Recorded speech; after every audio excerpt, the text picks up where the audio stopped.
అండి గతంలో మేము పంపిన ఎల్ఏ మినిస్టర్గా నేను పంపిన మీరు కూడా ప్రయత్నం చేయాలని చెప్పి కోరుతా ఉన్నాను. అధ్యక్ష, నేను ఈ ఉద్యోగులకు సంబంధించినటువంటి అంశం మాట్లాడాలనుకుంటా ఉన్నాను. ఎందుకంటే ప్రభుత్వ ఉద్యోగులు అనేవాళ్ళు ప్రభుత్వానికి రథచక్రాలు లాంటి వాళ్ళు సంతోషంగా ఉంటేనే అభివృద్ధి కార్యక్రమాలు, సంక్షేమ కార్యక్రమాలన్నీ కూడా ప్రజలకు సజావుగా చేరేటువంటి అవకాశం ఉంటుంది. ఈరోజు వాళ్ళందరూ కూడా తీవ్రమైనటువంటి మనోవేదనతో, ఆవేదనలో ఉన్నటువంటి పరిస్థితి ఉంది. ముఖ్యంగా దేశంలో ఎక్కడ లేని విధంగా ఈరోజు రాష్ట్ర ప్రభుత్వ ఉద్యోగులకు 6 డిఏలు పెండింగ్లో ఉన్నటువంటి పరిస్థితి. అదేవిధంగా పిఆర్సీ అధ్యక్ష, ఈ ప్రభుత్వం వచ్చి 2 సంవత్సరాలైనా ఇంతవరకు పిఆర్సీ ఇవ్వలేదు. ఉద్యోగులందరూ కూడా కోరుతా ఉన్నారు వెంటనే పిఆర్సీ విడుదల చేయాలని. గతంలో కేసీఆర్ గారు 43-39% పిఆర్సీని మా ప్రభుత్వం ఇచ్చింది అధ్యక్ష. అదేవిధంగా ఉద్యోగులకు ఎంప్లాయీస్ హెల్త్ ఇన్సూరెన్స్ స్కీమ్ ఆ రోజు మేము జీవో కూడా ఇచ్చాం. దాన్ని మీరు అమల్లోకి తెస్తామని చెప్పి మేనిఫెస్టోలో పెట్టి కూడా ఈహెచ్ఎస్ స్కీమ్ను అమల్లోకి తేలేదు. దాన్ని కూడా వెంటనే అమల్లోకి తేవాలి. ఉద్యోగుల జీపీఎఫ్ తదితర బకాయిలన్నీ కూడా విడుదల చేయాలని మీ ద్వారా ప్రభుత్వాన్ని కోరుతున్నాం అధ్యక్ష.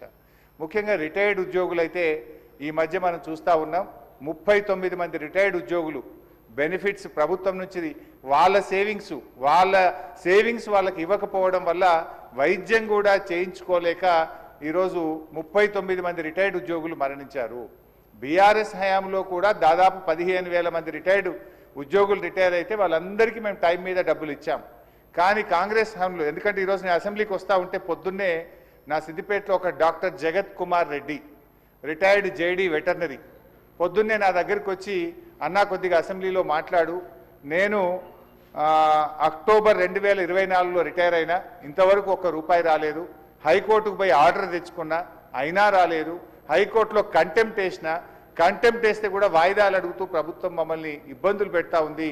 మా రిటైర్డ్ ఉద్యోగుల పెన్షన్ బెనిఫిట్లు ఇప్పించండి, చావు బతుకుల్లో ఉన్నటువంటి మమ్మల్ని కాపాడండి. 30-35 ఏళ్ళు ప్రభుత్వానికి సేవ చేసినటువంటి రిటైర్డ్ ఉద్యోగులను ఈ రకంగా వేధించడం ప్రభుత్వానికి తగదు, దయచేసి ప్రభుత్వం దృష్టికి తీసుకుపోండి అని చెప్పి పొద్దున్నే నా ఇంటికి 7 గంటలకే వచ్చి కూర్చున్నాడు సార్.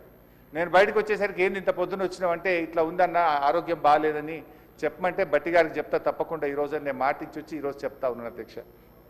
అదేవిధంగా అధ్యక్ష, సిపిఎస్ ఉద్యోగులను ఓపీఎస్గా మారుస్తామని ఆ రోజు కాంగ్రెస్ పార్టీ ఎన్నికల్లో హామీ ఇచ్చింది. మరి ఎప్పటిలోగా ఓల్డ్ పెన్షన్ స్కీమ్ అమలు చేస్తారు? మరి ఈలోపు గత 2 సంవత్సరాల నుంచి సిపిఎస్ కింద రాష్ట్ర ప్రభుత్వం కట్టాల్సిన కాంట్రిబ్యూషన్ డబ్బులను కూడా మీరు కట్టకుండా దాన్ని దారి మళ్లిస్తూ ఉన్నారు. అసలు కాంట్రిబ్యూషను కట్టలేరు, ఓపీఎస్ తేకపోవడం వల్ల 2 లక్షల మంది సిపిఎస్ ఉద్యోగుల భవిష్యత్తు ఈరోజు ప్రశ్నార్థకంగా మారుస్తూ ఉన్నారు. దయచేసి సిపిఎస్ కాంట్రిబ్యూషన్ కట్టండి, ఓపీఎస్ విధానాన్ని ఇచ్చిన మాటకు కట్టుబడి తక్షణమే అమల్లోకి తేవాలని చెప్పి మీ ద్వారా కోరుతున్నాం అధ్యక్ష. అదేవిధంగా పోలీస్ డిపార్ట్మెంట్లో కూడా అధ్యక్ష సరెండర్ లీవులు 5 సరెండర్ లీవులు పెండింగ్లో ఉన్నాయి. టీఏలు రావట్లేదు, డిఏలు రావట్లేదు, స్టేషన్ అలవెన్స్ రావట్లేదు. మొన్న ఒక జూబ్లీ హిల్స్ ఎలక్షన్ ఉంటే యూసఫ్ గూడ బటాలియన్ మాత్రం సరెండర్ లీవులు, టీఏ డిఏలు ఇచ్చిండ్రు.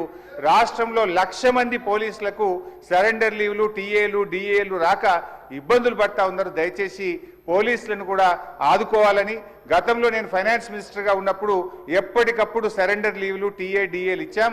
ఈ ప్రభుత్వం వచ్చిన 2 సంవత్సరాల నుంచి పెండింగ్లో ఉన్నాయి కనుక వాటిని విడుదల చేయండి.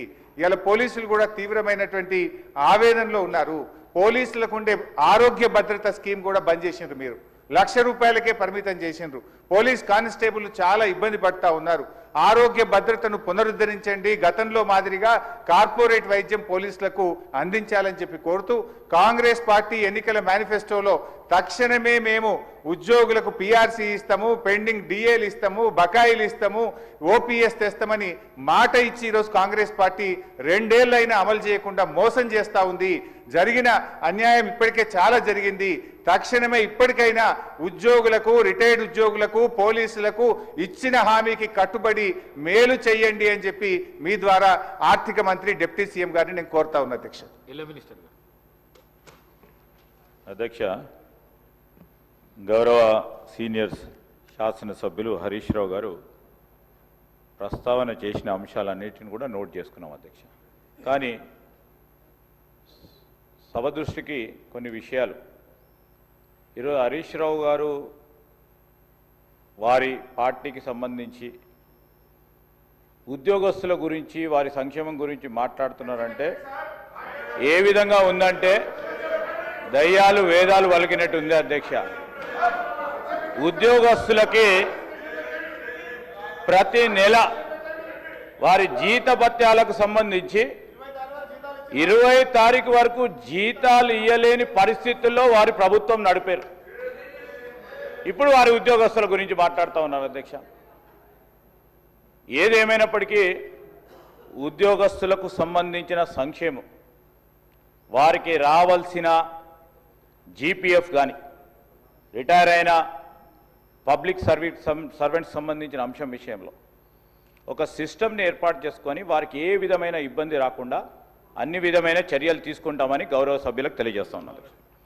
శ్రీ మాజిద్ హుస్సేన్.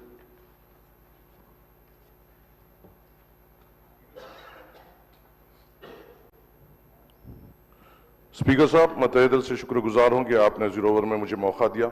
मैं आपके जरिए से हुकूमत के सामने ये बताना चाहता हूं साहब कि नामपल्ली हलके में मेजर गवर्नमेंट हॉस्पिटल से जो रियासत तेलंगाना के सबसे बड़े हॉस्पिटल है, एक है एमएनजे कैंसर हॉस्पिटल, दूसरा है नीलोफर चिल्ड्रंस हॉस्पिटल, तीसरा है सरोजनी देवी